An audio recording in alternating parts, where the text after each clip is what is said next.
Shabbat Shalom, sejam todos muito bem-vindos a este espaço de Parashat Shavua. Estamos dando início a o nosso encontro do final do livro de Bereshit, Parashat Vayehi, que estaremos estudando em forma conjunta com o nosso querido Theo Hotz, diretamente desde Jerusalém.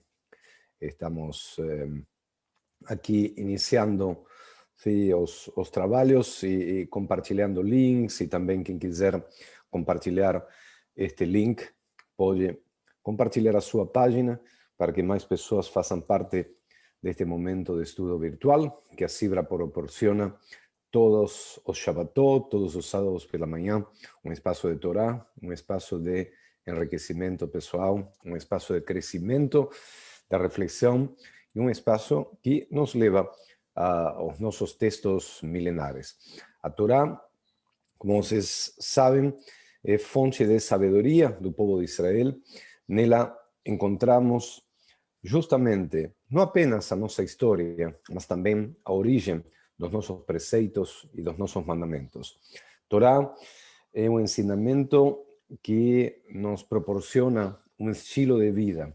Esse estilo de vida que foi legado de uma geração para outra e que hoje, através do estudo, nos permitimos justamente recriar aquilo que a gente faz, poder trazer novamente o estudo ao presente e essa Torá, fazer dessa Torá uma Torá Haim, uma Torá viva.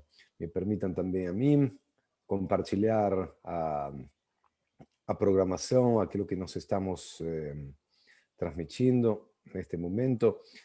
Obrigado a todos aqueles que estão entrando na página. Heidi Loren Hoffman, Shabbat Shalom a todos. Katia, Eliane. Obrigado, Heidi, pelo e-mail, que não tive tempo ainda de responder.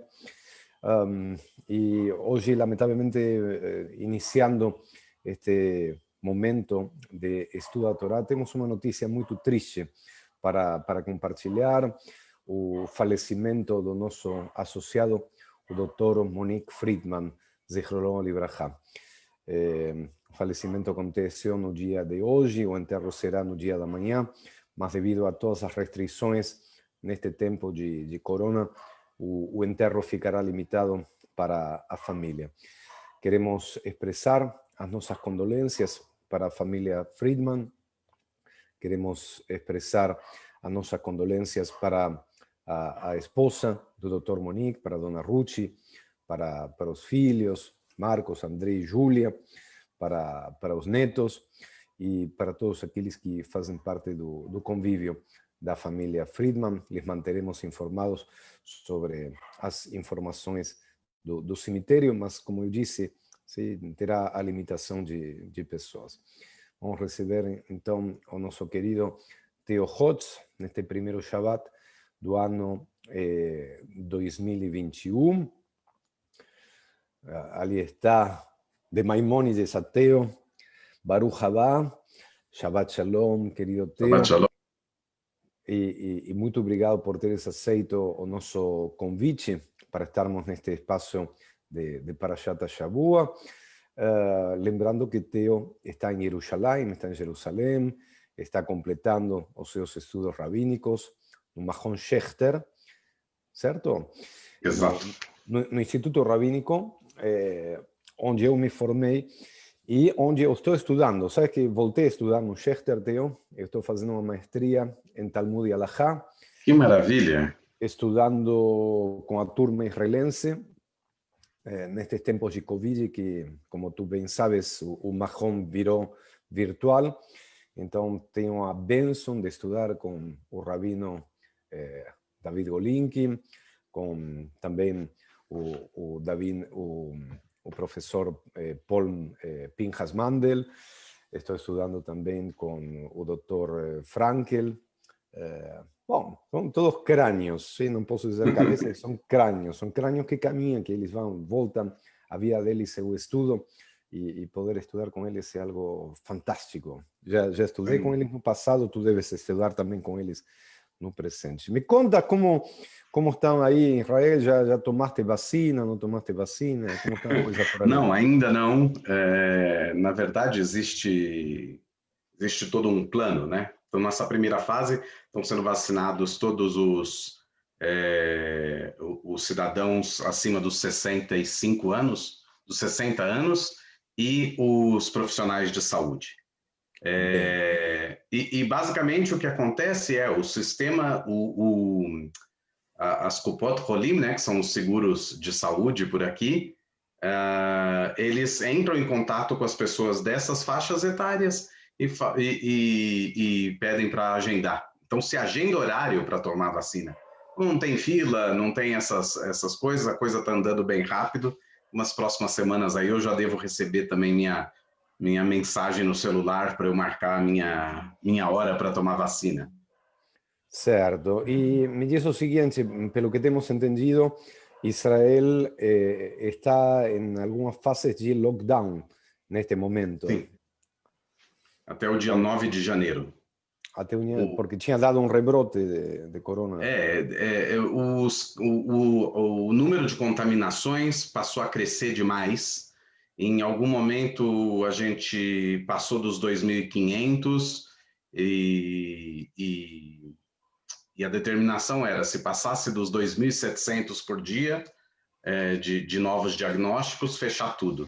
E um belo dia foi de 2.600 e pouco para 3.000 e pouco, então se fechou tudo há uma semana atrás.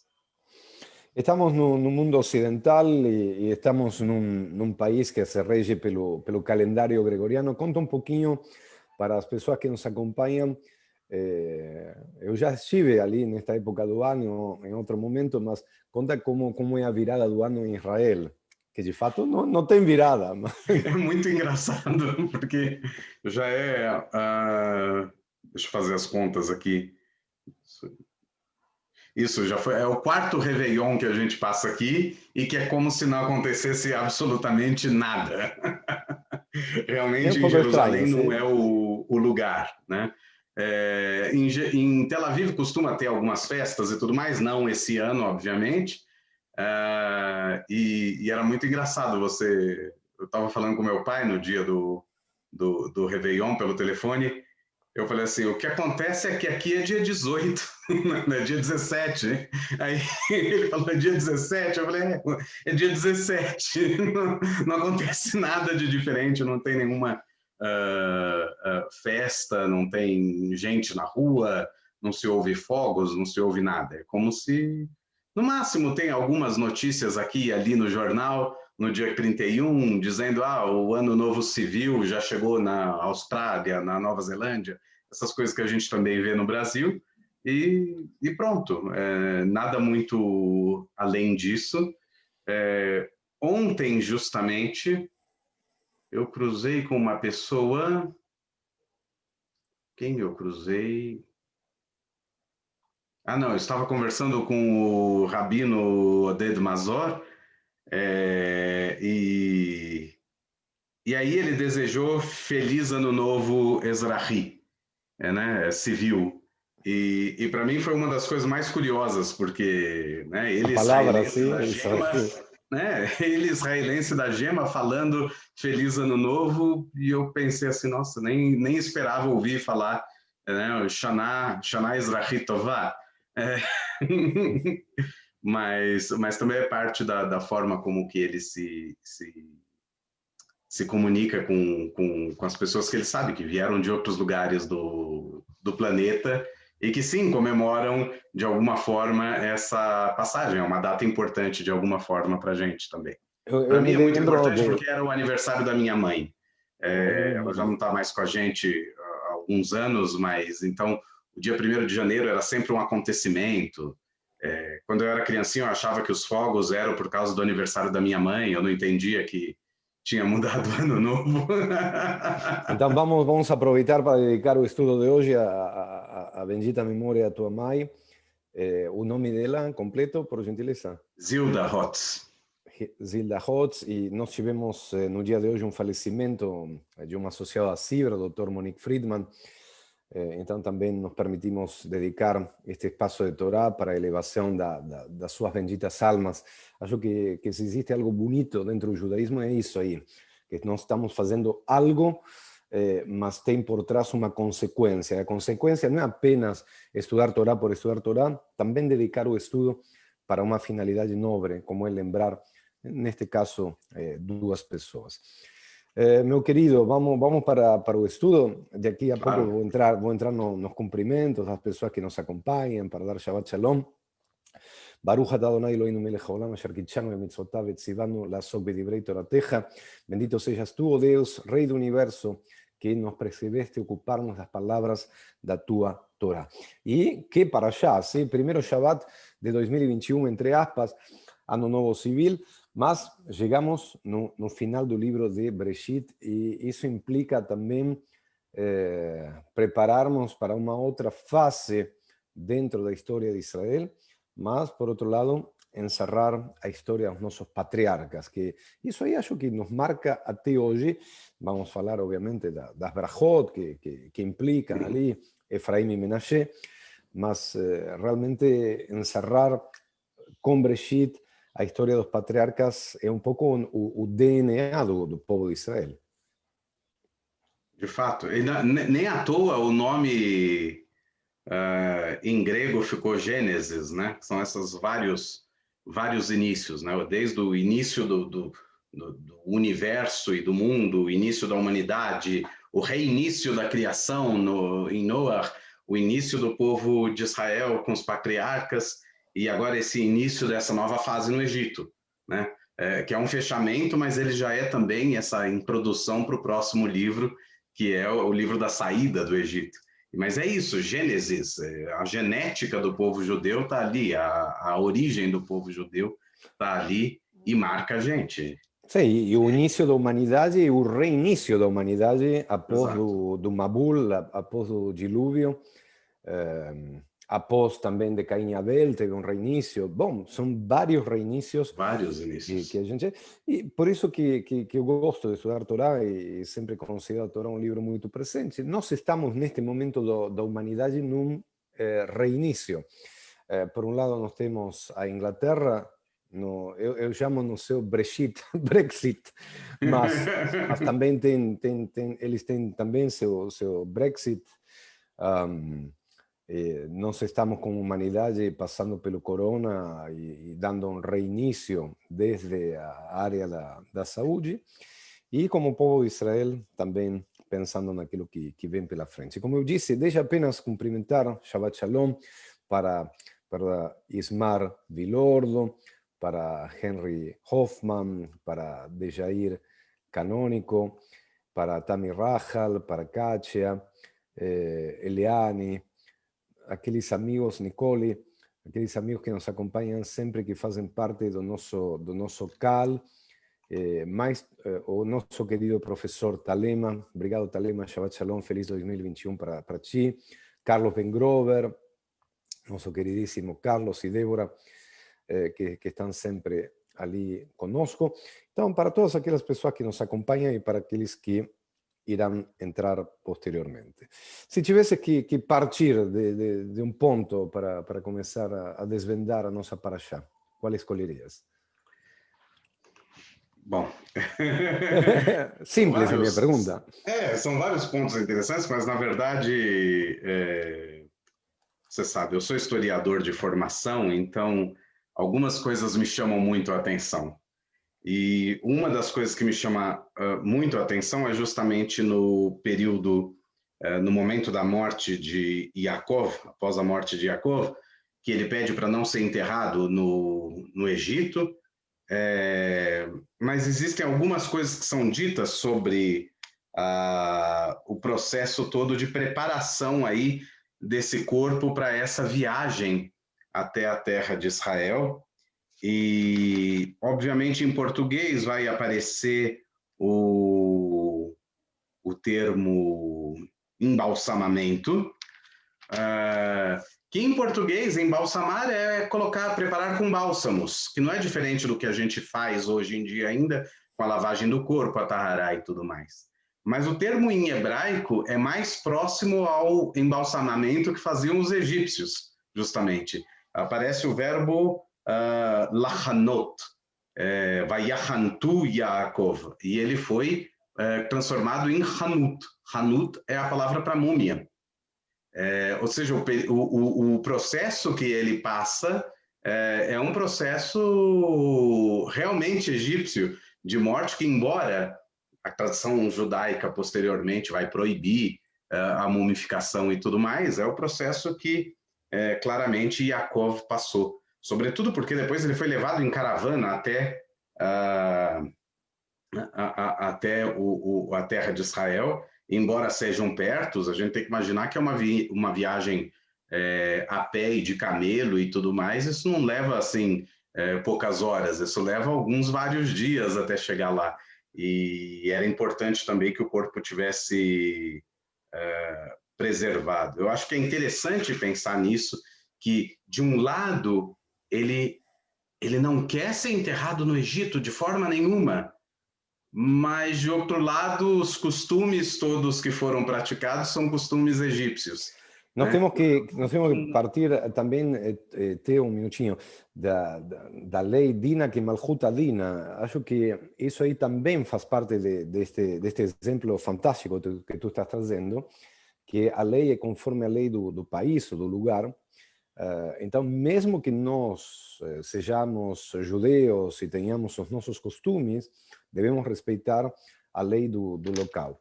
Então, se o corpo de Jacob é preparado deste jeito, é justamente respeitando as leis do local e conforme a sabedoria das pessoas da terra. Nós temos que lembrar, para aqueles que nos acompanham, que Jacob tinha descido para o Egito, tinha sido chamado pelo seu filho Yosef, que fazia mais de 22 anos que não se encontravam, teve toda aquela história de Yosef parar no Egito, porque foi vendido pelos seus irmãos. No final dos dias, isso aí a gente estudou na parashá passada, Yosef, que era o grande soberano também do Egito, manda vir a seu pai. Yaakov lhe vê e diz: bom, agora já estou pronto para morrer, já te vi, sei que estás vivo, meu coração vai descansar em paz. E nós temos o falecimento do terceiro patriarca. É interessante que ao longo do Tanakh e fora do Tanakh, nós temos o caso de muitas pessoas que são sepultadas na terra de Israel por uma questão de desejo, por uma questão de nacionalidade, de pedido. Estava vindo assim, tu que é historiador, numa linha histórica, bom, que aconteceu com Teodoro Herzl, também, que é enterrado em Israel depois da fundação do Estado de Israel, mas seu corpo é trasladado e também foi uma cerimônia de Estado que durou muito tempo. Isso aí mais na história moderna. Temos Me'arat HaMachpelah como o local clave de enterro dos nossos patriarcas e das nossas matriarcas, fora o Keber Rachel, em Betlehem, mas são todos locais icônicos. Eu tomei uma disciplina com o professor ali do Schechter, acho que era Bardoron, que estudamos a questão da sepultura e a identidade nacional. E isso ali é muito forte também para marcar a identidade nacional. Se a figura da pessoa é uma figura emblemática de um povo, o local onde ela está enterrada também cobra um significado muito importante, porque aí está reafirmando toda uma identidade, uma nacionalidade e uma soberania. Não apenas está dizendo, bom, este local pertence a nós e se está enterrado aqui é porque é nosso. Então tem umas implicâncias gigantes o fato de levar o Jacob de volta para Israel. Nós temos que pensar também que Deus fez uma promessa com os nossos patriarcas, para a vossa descendência darei esta terra. Então, mesmo que a pessoa já está falecida, o corpo sendo enterrado também é uma manifestação do cumprimento dessa promessa. Se essa terra vai ser entregada para a tua descendência, vamos descansar aqui, porque é nosso. Outro exemplo com isto aqui, te passo a palavra, de soberania nacional, é a questão da bandeira de Israel no Kotel Amaraví. O Kotel Amaraví, o Muro das Lamentações, é um local 100% espiritual.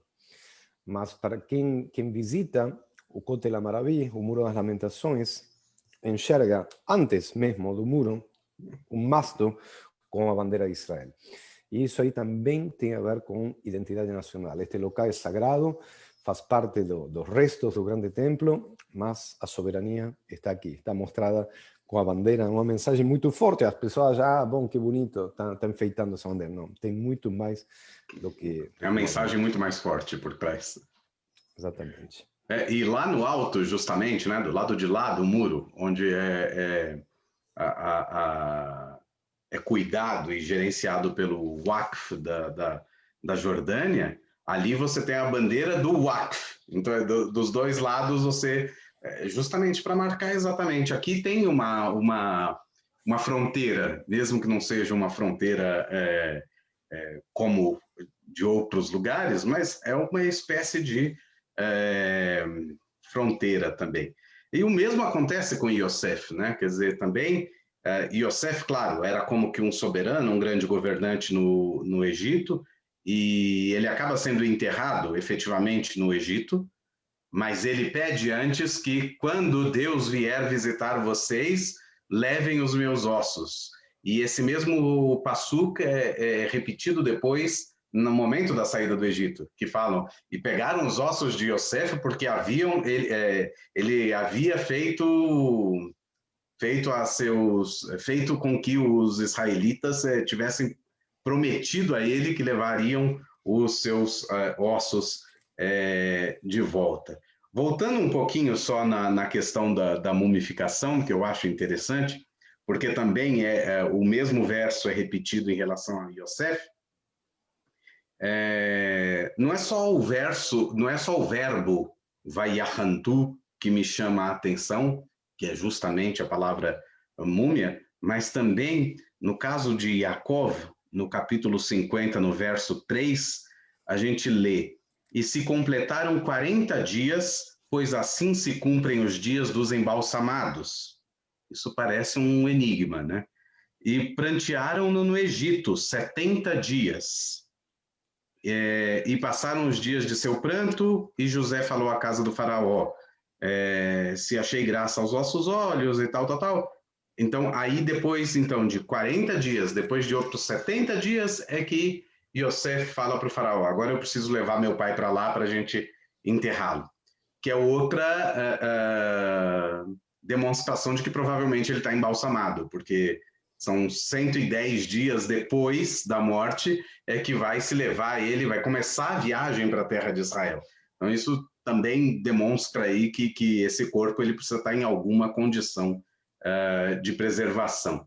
Fora isso, hoje em dia, depois das traduções dos hieroglifos e dos livros dos mortos e tudo mais,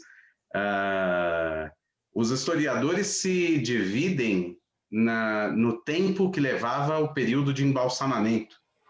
Existem aqueles que dizem que duravam 40 dias e existem aqueles que dizem que durava 72 dias. E é curioso que os dois números, o 40 e o 70, aparecem justamente aqui. E isso é que deixa os historiadores com a pulga atrás da orelha, né? Muitas coisas dessas que estão contadas no Gênesis, a gente não tem como atestar efetivamente, historicamente, mas, por outro lado, o pano de fundo todo que aparece no livro de Bereshit é um pano de fundo que hoje é corroborado pela história. Se a gente pensar que a história só começa a estudar o Egito a partir do século XIX, depois das expedições napoleônicas, que as escavações começam e tudo mais, até então a única coisa que a gente sabia de Egito era o que estava na Bíblia. A gente não tinha noção histórica de tudo isso, não tinha contato com tudo isso. E, de repente, depois de escavações arqueológicas acabarem demonstrando que, sim, existiam essas técnicas de embalsamamento com essas datas, com esses números de dias, deixa a gente um pouco arrepiado assim, de pensar que esse livro, que tantas vezes alguns vão dizer, ele foi compilado aqui e ali e tal, mas o quanto dessa compilação é original da época também, ou o quanto isso sobreviveu através de uma tradição oral até que fosse compilado, e o quanto essa tradição oral é forte. E a gente sabe que existe um forte do povo judeu na tradição oral. E a outra questão é que quando se repete basicamente a mesma história com Yosef, se fala que depois do embalsamamento, Yosef é colocado em um aron, Um caixão. em um caixão, né? Em um armário, em um caixão, em um aron no Egito, que não é exatamente a nossa prática, mas era a prática egípcia, sobretudo com os governantes, que são os grandes sarcófagos e assim por diante. Quer dizer, isso também é interessante você pensar como que todas as dicas estão lá. Está muito claro o processo que foi feito e como historiador me emociona muito ver que seja um livro compilado no decorrer de séculos, é compilado a partir de alguma base e parte dessa base é corroborada, assim, me emociona muito. E Aqui, sim. a propósito que a gente tinha falado um pouco avançando um pouco para o livro de Deixa, Êxodo. deixa só fazer uma marcação aqui interessante, que tu trouxe o capítulo 50 do Gênesis, o versículo 3. Aqui nós vemos também números que se repetem, tá? Porque o número 40 aparece em inúmeras oportunidades dentro da Torá, como um número marcante, como um número que fecha um ciclo. E por outro lado também, sim, Arbaim Yom, 40 dias, depois nos encontramos 40 anos, mas também temos 40 dias De Moshe no Monte do Sinai. dilúvio, 40 dias, 40 noites, temos a subida no Monte Sinai, e depois temos Shivim, que também é relacionado com o número 7, que é um número que demonstra o fechamento de um ciclo. Tá? Sempre nós relacionamos os 7 derivados, os múltiplos do 7, para encontrar o fechamento de um ciclo. Quer dizer, em outras coisas, e quando a Torá, que fala muito pouco de sentimentos, traz para nós Vayibku oto Mitzrayim, 70 Yom, que todo o Egito chorou por ele 70 dias, tu vê ali da importância desta pessoa. Sim, né? Chorar 70 dias alguém é porque o pessoal gostava muito, ou porque é uma espécie de luto de Estado, entre aspas. Foi uma personalidade ele não que é o chefe transcendeu. da nação, mas ele é o pai do grande gerente da nação. Então, obviamente, vão respeitá-lo dessa forma. É bem interessante. Era judeu e sabiam que era Exato, judeu. exato. Isso é bonito também de trazer para a história presente. Quão grande era o respeito, sim, entre as culturas, sim, Exato, egípcia e hebraica. exato. E essas coisas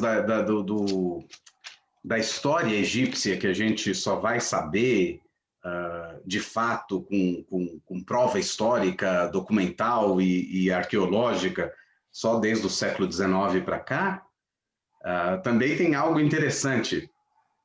Em nenhum momento a Torá diz lá no livro de Êxodo, já que a gente está quase entrando em Shemot, que o nome do faraó. Não aparece o nome do faraó em nenhum momento. Mas aparece uma cidade que os judeus construíram, Ramsés. E na tradição oral judaica, os rabinos dizem que a cidade era Ramsés porque o faraó era Ramsés. E a gente está falando de uma tradição oral, rabínica, de 1.300 anos depois desse Egito, 1.300, 14 séculos depois, né? quase 14 séculos depois, 13 séculos depois, os rabinos estão afirmando categoricamente que a cidade é Ramsés porque o faraó era Ramsés. E só depois de quase 2.000 anos deles batendo nessa tecla é que a gente prova arqueologicamente que existiram 3 faraós Ramsés, primeiro, segundo e terceiro, que existia uma cidade de Ramsés erguida por Ramsés II, e que pela data em que houve o reinado dos 3 Ramsés, essa data é mais ou menos a data em que ocorre o êxodo de acordo com a tradição judaica, ou seja, mais ou menos 1.300 anos antes da Era Comum.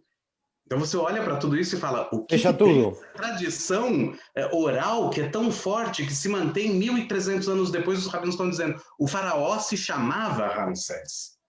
E garantem isso para você, e depois de 2.000 anos, leva 2.000 anos para a gente conseguir provar que isso é possível. Esse faraó do Egito, o faraó do êxodo judaico é o Ramsés mesmo. Então, Fecham, as histórias fecham, tradição garantida. é realmente impressionante, é realmente impressionante. Muito bem, muito bem. Acho que existe também algo importante neste final do livro de Bereshit, poder mostrar também como o povo se multiplicou, porque depois, posteriormente, iremos entrar na escravidão. Então, existe uma multiplicação desse povo. Estudamos no capítulo anterior também que Yosef, a diferença de outros mandatários, disse, bom, está vindo a minha família, mas estão vindo com as suas próprias riquezas. Eles não vão abusar dos bens materiais que nós temos. Mas também aqui, neste finalzinho, a Torá nos alerta quão grande deve ser a nossa preocupação quando muda um mandatário. Assim como existia um prestígio por parte de Yosef e um respeito, e já vemos que choraram eles durante 70 anos, com a mudança do faraó, toda essa história pode sumir. Exato. Ainda mais que no caso do Egito, e como de várias civilizações antigas, a mudança pode não ser apenas a mudança de um faraó, mas ser a mudança de uma dinastia completa e mudar a família que está no poder. Porque às vezes na continuidade da mesma família não iria ter um problema. Tanto é que o livro de Shemot começa falando que surgiu um novo faraó que não conheceu a Yosef, ou seja, ele não era parte ali do dia a dia. Do dia a dia do palácio, por assim dizer. Né? Não era uma figura, esse novo faraó não é palaciano, então ele é claramente uma mudança de dinastia que deve ter ocorrido aí.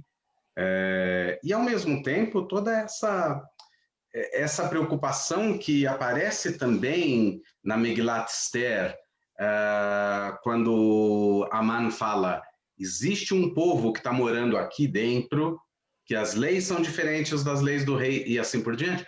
Quer dizer, essa visão meio que, sim, eles são parte da gente, mas ao mesmo tempo eles não são, e pode ser que a gente precisa se preocupar com isso. Né? E no começo do Shemot, a preocupação é muito clara. Eles falam, eles são muito numerosos e eles podem se sobrepor numericamente a gente, guerrear com a gente e ganhar. Então, é uma preocupação que ela existe, embora você não dê motivos para isso. Né? Esse povo não está dando motivos para isso, mas, ao mesmo tempo, essa nova administração egípcia começa a se preocupar com o número de população não egípcia dentro do Egito. Da mesma forma que você tem a preocupação lá de Aman. Que é um pouco diferente, na verdade, ele já tinha problemas pessoais com o Mordecai e tudo mais, mas essa ideia de que você está aqui, mas você não é daqui, é sempre uma preocupação, né? Quantas vezes expulsões dos judeus de diversos lugares da Europa não se deram justamente com essa mesma justificativa? Ah, eles não são daqui, eles não são franceses, então expulsa eles da França. Ah, eles não são ingleses, eles são judeus. Eles não são portugueses, eles não são espanhóis e assim por diante. Então, as várias expulsões ocorrem também nessa base de uma nacionalidade outra como base para essa política ou de expulsão, ou no caso aqui a gente vai ler no Êxodo, da escravização e assim por diante. Nós estudamos que desceram ao Egito 70 almas, tá? E depois o registro do Sinai fala de 600.000 judeus e 600.000 homens. Estávamos estudando isso aí com o rabino doutor professor Golinkin, e existe um midrash que diz que as mães judias tinham 6 filhos simultaneamente, acababan parindo 6 filhos simultaneamente. Uau! Y que de allí que se llega a conclusión de cómo se multiplicaran, mas que existe registros, ¿sí? que acaban enxergando grandes nacimientos, ¿sí? Nacimientos múltiples. Claro que es un midrash, mas sempre por trás do midrash fica ¿sí? a dúvida, aconteceu ou não aconteceu, por que se traz esse midrash, essa exegese que tenta explicar essa multiplicação enorme. Mas isso vamos deixar, estou estudando e até recomendo, se ainda não fizeste essa disciplina, estudar a Haggadah de Pesach, ¿sí? com o Rabino Golinkin, é fantástico, ele realmente, acho que deve ser uma das pessoas que mais Haggadah tem em Israel. Coleciona Haggadah de todas partes do mundo e graças àquela coleção que a gente consegue comparar épocas e histórias. E, bom, obviamente, esta história também está relacionada. Qual é o legado poderíamos dizer assim, de Yosef em relação à nossa história? Tu achas que essa cultura egípcia também entrou na cultura de Israel em algum ponto? Ou não? Ou Yosef, mesmo morando no Egito, se manteve judeu? E nós temos o exemplo de Efraim e Menashe, os filhos pelos quais hoje continuamos abençoando os nossos filhos. Tu achas que essa brachá é um pouco dizer, olha, nós fomos para o Egito, estivemos lá, moramos lá, mas mantivemos a nossa identidade e por isso que merecemos abençoar os nossos filhos para que sejam como Efraim e Menashe? Eu acho bom, enfim, eu acho que aqui a gente tem várias questões que a gente pode levantar. A primeira delas é justamente que, de certa forma, sim, existe um impacto dessa vida no Egito sobre o judaísmo depois. Se a gente pensar que muito mais lá para frente, em Vaikra, várias das leis do não faça tal coisa são exatamente coisas que no Egito se fazia. Justamente a prática de enterrar mortos e não de esperar muito tempo e essas coisas são todas contrapostas ao Egito. Ao mesmo tempo que é um povo que manteve essa fé monoteísta e tudo mais, quer dizer, essa parte cultural do Egito ela não foi absorvida. Mas a gente também tem que se lembrar que o Egito tem um período de monolatria, que pouco se sabe dele, mas a gente sabe que existiu. Um período em que o Egito aboliu o culto a todos os seus deuses e instituiu apenas o culto a Amon. E, de repente, o período não está muito claro se encaixa exatamente com Yosef, Mas existem pessoas que argumentam que pode ser isso, essa influência toda hebraica no Egito, que levou a uma transformação de um culto politeísta em monoteísta, e que depois, justamente, quando muda-se a dinastia, você tem uma mudança e uma necessidade de restauração. Vamos restaurar o Egito anterior. E aí, como que você restaura esse Egito anterior com o politeísmo se você tinha essa influência toda hebraica? Você tem que subjugar esses hebreus. Então, essa seria uma explicação do porquê também chegamos na escravidão. Agora, sim, eu acho que essa questão de que justamente a nossa brachá que a gente faz sobre os filhos, ela não ela não usa outros nomes, ela não usa Yosef, ela não usa outros nomes dos irmãos de Yosef, dos filhos de Yaakov, mas sim justamente Efraim e Menashe, que são os netos de Yaakov. Eu acho que tem algo, ambos nascidos no Egito, né? Essas são as primeiras personagens, desde Abraham e Sara, são as primeiras personagens que nasceram fora da terra de Israel. Todos os outros nasceram dentro da terra de Israel. Então, tem algo do retorno. Essas pessoas que nasceram mesmo fora da terra de Israel, elas são tão parte do povo e retornam junto com, né, a sua descendência vai retornar junto com a saída do Egito na época de Moshe. E eu acho que tem um pouco disso na Brachá. Saiba que, né, saiba de onde você veio e para onde você vai, né, como diz o Pirkei Avot. Saiba que existe um destino em comum. Você está ligado a essa terra, mesmo não tendo nascido. É uma mensagem incrível para o judeu da diáspora. Mesmo não tendo nascido nessa terra, você tem uma ligação com ela, e é uma ligação que subsistiu durante gerações e gerações, durante 2000 anos, desde da grande diáspora. Quem poderia imaginar que 2000 anos depois um povo estaria falando sobre retornar para essa terra e construir de novo uma soberania nacional? Isso é uma ideia que seria impensável, mas é ao mesmo tempo um povo que manteve dentro das suas tefilot as referências, né? Que voltemos para Jerusalém, que de novo lá, bendito seja o Eterno que reconstrói Jerusalém. Tudo isso estava presente na Amidá, 2000 anos ou 1800 anos, não importa tanto a quantidade de tempo exatamente, mas tudo isso estava presente ali.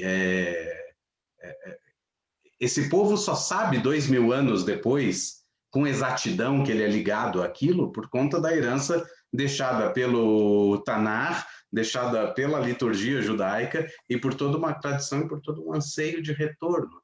Esse anseio é o quê? Esse anseio é Efraim e Menashe. Aqueles que nasceram fora de Israel, mas que os descendentes deles têm a honra e a oportunidade de voltar para Israel. Eu acho essa palavra muito interessante, porque a gente fala, por exemplo, da lei do retorno, né, que permite aliar. E a maioria das pessoas que vêm para Israel como Olim, aproveitando a lei do retorno, são pessoas que nunca estiveram aqui. Então, eles não estão retornando, mas estão, porque é um outro retorno do qual a gente está falando. É um retorno que não é físico, ele é um É retorno espiritual, é espiritual. Não sempre espiritual falamos de a questão. metageracional. Alguém lá atrás teve, né, aqui. Alguém lá atrás esteve aqui e agora a gente pode retornar também. Então, Deixa só, eu vou te deixar falando sozinho um minuto. Necessito fazer uma questão prática. Necessito botar o computador na tomada porque vai cair. Está com pouca. Então, toma a palavra. Eu já volto para ligar Sim, e se cair, eu já volto. Outra coisa que eu acho interessante, me dirigindo então diretamente a todo mundo que está acompanhando a gente pelo Facebook, o Rabino tinha falado antes sobre o sepultamento na terra de Israel e a importância disso, e eu vi aqui um midrash em que o Rabi Hanina diz assim, מי שמת בחוץ לארץ ונקבר שם, שתי מיתות יש בידו. Aquele que falece fora de Israel e é enterrado lá fora de Israel, esse é como se tivesse morrido 2 vezes. É a forma que ele enxerga isso. Em seguida, ele justifica. Por isso, disse Yaakov, Al na tikbereni vemitzrayim. Por isso que Yaakov disse, não me enterre no Egito. Só que daí aqui os rabinos vão olhar para o Rabi Hanina e pensar, mas você não pode falar isso para as pessoas. Hoje, naquele momento do Rabi Hanina, a maior parte das pessoas estão fora de Israel. Como é que você vai falar uma coisa dessa para eles, que é como se eles tivessem morrido 2 vezes? E aí ele conserta a situação dizendo, ele não, o Rabi Simon responde dizendo que não, que o que acontece é que essas pessoas que são enterradas fora da terra de Israel, Deus prepara para eles como uma espécie de túneis nos quais, subterrâneos, pelos quais eles vão se movendo durante os anos, né, Mitgalgelim mesmo, vão rolando até chegar na terra de Israel, quando então haverá a grande redenção messiânica. É claro que essa é uma história que a gente sabe que isso não acontece dessa forma, mas é a forma que eles estão dizendo, veja, você que não estava na terra de Israel, você continua conectado a ela de uma forma. E essa forma são esses túneis subterrâneos, né? É a forma que o Midrash, a forma literária que o Midrash acha para dizer, não importa onde você está, a sua ligação com a terra de Israel, ela continua depois. Então, não muda muito, não tem muita diferença se você foi ou não sepultado na terra de Israel, mas a sua ligação, onde quer que você encontre o seu descanso eterno, a sua ligação com a terra de Israel continua. E daí veio, provavelmente, o costume de se consagrar cemitérios judaicos no mundo inteiro com um pouco da terra de Israel, justamente para que você tenha esse símbolo de que você sim está, de certa forma, sendo sepultado na terra de Israel. Temos aqui um conceito muito interessante que tu traz a partir desta história de Rabbi Hanina e Rabbi Shimon, sim, que é o conceito de Gilgul Neshamot, que é justamente esse movimento legalgel de girar as almas em movimento, mas que é um conceito muito cabalístico, muito dentro da mística judaica, né? Que a mística judaica realmente aceita que tudo isso aí. Dentro dos grupos racídicos hoje, continua forte esse conceito de Gilgul Neshamot, essas almas que continuam em movimento, ou não? Se fala muito... Se fala muito sobre reencarnação e assim por diante dentro do mundo racídico. Inclusive, eu acho que nos últimos anos... Racídico cabalístico, sim, a cabala. Nos últimos anos virou, inclusive, um pouco trend, assim, os rabinos darem cursos sobre isso e tudo mais. Eu lembro que nos meus últimos anos no Brasil, eu dei alguns cursos na Unibis Cultural, em São Paulo, e lá havia 2 cursos com 2 rabinos Hassidim diferentes, tratando do assunto da reencarnação e da vida após a morte e assim por diante, sob esse viés cabalístico, especificamente da Hassidut. Eu acho bem interessante como que Às vezes eu recebia essa pergunta na CIP, eu respondia lá o Pergunte ao Rabino, e às vezes chegava perguntas desse tipo, né? E o judeu acredita em reencarnação? E eu pensava comigo, essa pergunta não está certa, mas eu não posso falar assim para a pessoa, preciso explicar para ela por que a pergunta não está certa. Porque, na verdade, isso não é central para a crença judaica, né? Então, na verdade, a pergunta é, de acordo com o judaísmo, um judeu pode acreditar em reencarnação?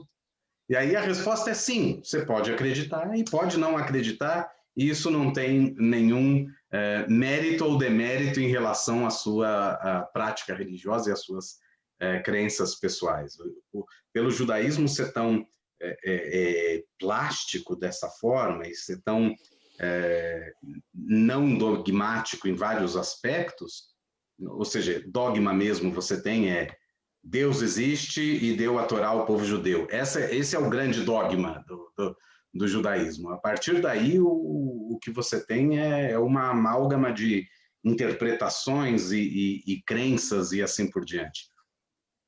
Isso que eu disse quando começamos o estudo hoje pela manhã, que a gente estuda um texto milenar e que humildemente se permite reinterpretar esse texto, interpretar o texto, entender com um olhar moderno qual é o legado destas palavras, de todas estas palavras, e do verbo divino. A Torá é o verbo divino que nos foi repassado e fica em nós poder interpretar, e cada geração enxerga e chega e se relaciona com um texto de uma forma diferente. E nós temos hoje a honra e a bênção de estar compartilhando estas palavras de Torá contigo, que trouxeste, sim, o lado do sepultamento e a relação com o Egito, realmente fantástica. Agora esta questão das almas. E, Theo, estamos nos encaminhando para a parte final do nosso estudo. Então, gostaria que tomes também, o tempo passa muito rápido, gostaríamos que tomes assim, um tópico final para abordar nestes últimos minutos. Bom, eu acho que quando a gente olha para as bênçãos de Yaakov em relação aos seus filhos, não parece ser mais o mesmo Yaakov que lá atrás teve que fazer uma artimanha para conseguir a bênção do pai no lugar do irmão mais velho e assim por diante, porque sabia que só tem uma bênção para um dos filhos e é o filho mais velho. Esse Yaakov, depois de tudo que passou, depois de todas as suas transformações, ele chega ao final da vida sabendo que ele não é incapaz de dar inúmeras bênçãos para cada um dos seus filhos. Mais que isso, ele dirige uma mensagem específica para cada um dos filhos. É uma brachá pessoal mesmo, e que ele leva em consideração as características desses filhos. Tem algumas brachot que a gente lê e fala, nossa, isso não parece muito bem brachá. Não importa, o que importa é o que está por trás. O que está por trás eu reconheço isso. Seja uma fortaleza sua, seja uma fraqueza sua, ela é parte da sua essência. E no momento que ele reconhece cada uma dessas coisas, ele reconhece também que ele já não é mais aquele pai cheio de favoritismos lá de trás, que só pensava em Yosef, e agora ele tem a capacidade de pensar em absolutamente todo mundo. E no final, justamente quando ele vai abençoar o Efraim e o Menashe, lembrando, o Menashe é o mais velho, e ele fala que Efraim verri Menashe, ele fala Efraim e Menashe, ele troca a ordem. O Yosef tenta corrigir e falar que ele botou a mão trocada, e ele fala, o que eu fiz, eu já fiz. Ou seja, Lomechane, não interessa, não tem diferença. Eu não vou deixar de dar uma bênção para o mais novo porque ele está no lugar do mais velho porque ele está no lugar do mais novo. Não somos mais assim. Essa é a última quebra de paradigmas de Yaakov. Yaakov é um patriarca que ele o tempo todo passa por essas quebras de paradigma, e aqui ele passa por mais essa quebra, e pela primeira vez todos os filhos de um patriarca são tidos como iguais. E para mim não é à toa que a partir daqui é que você tem o povo de Israel, o povo de Yaakov. Porque até então você tem Abraham com Yitzhak e Ismael, e depois Yitzhak com Esav e Yaakov, e agora não. Você tem Yaakov e todos os filhos. Né? Primeiro você tem Yaakov só com Yosef, e agora, depois de toda a transformação, um Yaakov que sim engloba todo mundo, independentemente das suas características. Ele abraça essa diversidade e lega, através das bênçãos, essa diversidade para todo o povo de Israel. E por isso nós somos tão diversos ainda hoje em dia. É um símbolo de maturidade, tu achas? Ou é o cansaço já de brigar com uns com outros, de favoritismo? Chega de favoritismo, agora sim, quero descansar em paz. Ou realmente é uma maturidade do profeta, desculpa, do patriarca, de dizer, ó, quero deixar este mundo em paz. A verdade é que você pode enxergar das duas formas. Eu penso que tem a ver com maturidade. E essa maturidade ele começa a alcançar ali atrás, em Vaishlar, quando ele se reencontra com Esav, e o medo dele é gigantesco, de que o Esav vai me matar, de que o Esav isso, o Esav aquilo. Ele tenta mandar presentes primeiro, vamos ver se aplaca a ira dele. E de repente, quando o Esav aparece e vê o irmão, o que ele faz é correr e abraçar o irmão e beijar o irmão. E fala que não precisa de presente nenhum, porque ele tem muita coisa, que Deus me abençoou, que isso... Quer dizer, também não é o mesmo Esav que quando viu o meu pai me deu uma bênção para o Yaakov, não para mim, e que pensou que o mundo acabou por isso, de repente, depois de tantos anos, ele olha e fala, não, Deus me abençoou também, eu também fui abençoado. E que Yaakov, de certa forma, lá no seu exílio com Lavan e todo mundo, ele carregou aquilo nas costas, ele carregou aquela culpa de tudo que ele tinha feito, e Esav já tinha deixado aquilo tudo para trás. E no momento que isso acontece, o Yaakov passa a ser também essa figura que vai deixando as coisas mais para trás. E ainda tem um problema, ele vai ter o Yosef, ele vai achar que é um favorito e assim por diante. Mas ele vai evoluindo a partir daí. Eu acho que é muito o viés da maturidade, eu não acho que é só... Cansaço. Não acho que é um cansaço. Agora, quem sabe, talvez a maturidade traga essas coisas para a gente justamente porque a gente fica cansado. Então a gente começa a enxergar as coisas de uma forma diferente. Talvez sejam as duas coisas ao mesmo tempo, né? Um pouco dos dois ao mesmo tempo. Deixa trazer aqui alguns dos comentários das pessoas que nos acompanharam. O Ismar Vilordo se alegra muito com o estudo desta paraxá, com a tua presença. A Sinai Junqueira também disse, de certa forma, sim, pois seguimos até hoje a bênção dos filhos, assim como nós que somos da diáspora e somos ligados até hoje a ela. A Kátia disse, realmente é muito interessante essa reflexão, faz todo o sentido, isso prova a resiliência de um povo e de uma narrativa histórica do povo judeu que já havia uma certeza. Engraçado é que parece como nos tempos de hoje, quando a ciência prova fatos e questionamentos. Também está conosco o Gilberto Milman, quem envia Shabbat Shalom. A Eliane disse, de toda a forma, o judeu da diáspora retorna à sua terra de Israel, e a leitura muito forte dos laços que unem o judeu às suas tradições e a seu povo. Deus prepara o retorno de todo judeu mesmo após a morte. Excelente estudo de hoje com o Theo, gratidão, diz Tami Rachal. A Bela Weiss Vilordo também disse, muito obrigado, Theo, pelos excelentes comentários. O Marcos Barbosa envia Shabbat Shalom. Muito bom este moré, disse o nosso querido professor Talema. Bom, alguns dos comentários que estou levantando, que queria que saibas, que conheças e que cheguem até Jerusalém, de todo o afeto que o nosso público tem por ti. Eu tenho em ti um grande parceiro. Eu me sinto muito bem em poder compartilhar este estudo para Parashat Shavua contigo, porque nos ajudas a viajar no tempo, em sempre trazer um ponto de vista diferente, explorar o teu viés de historiador, que é muito valioso e muito enriquecedor para nós.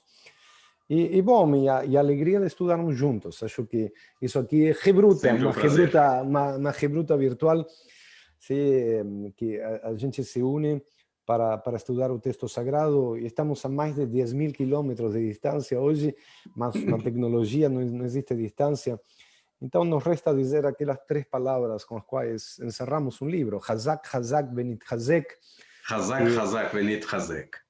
Hazak, Hazak, Benit Hazek que significa forte, forte, sim, e que possamos nos fortalecer. Seria essa a tradução certa? Sim, Isso, que que nos fiquemos fortes. fortaleçamos uns aos outros. Exatamente, exatamente. Então, sempre quando encerramos livro da Torá, dizemos estas palavras. Aliás, está escrito. Eu tenho aqui meu Tanakh que adoro, que me acompanhou sempre. Tanakh de bolso, e aqui está a palavra Hazak, que quer dizer forte. Bom, realmente o livro de Bereshit, que é um prato cheio.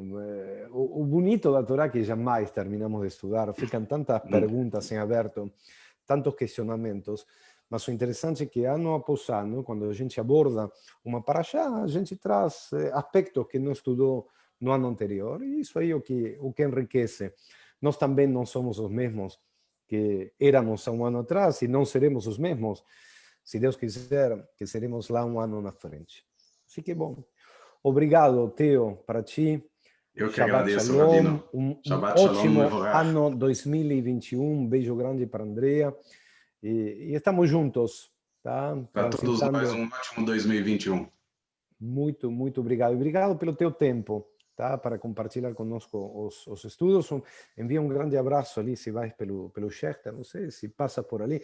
Voltaram, tem alguma ideia das aulas presenciais? Quando ou não? Não temos ainda, provavelmente a gente deve encerrar esse semestre ainda virtual e, dependendo de como andarem as vacinas até fevereiro, em março a gente deve retornar Muito bem. presencialmente. Nós estamos na mesma, sim, estamos aguardando. Primeiro, aqui estamos um pouquinho mais devagar, sim. Ainda não chegaram as vacinas, mal sabemos que vacina iremos receber, mas assim que a gente receber as vacinas, esperemos também voltar logo ao presencial, sem deixar o virtual. Acho que o virtual já ganhou um espaço definitivo Exato. que irá nos acompanhar sempre. E mais uma vez, então, lembramos que estamos dedicamos o estudo da Torá de hoje à bendita memória da tua mãe e também à bendita memória do nosso associado, o Dr. Monique Friedman, Zichrono Libraha, que morreu neste Shabbat e será sepultado no dia da manhã, em Porto Alegre. Um grande abraço para todos e um excelente Shabbat. Obrigado, Theo. Shabbat Shalom. Tchau, tchau. Shabbat Shalom.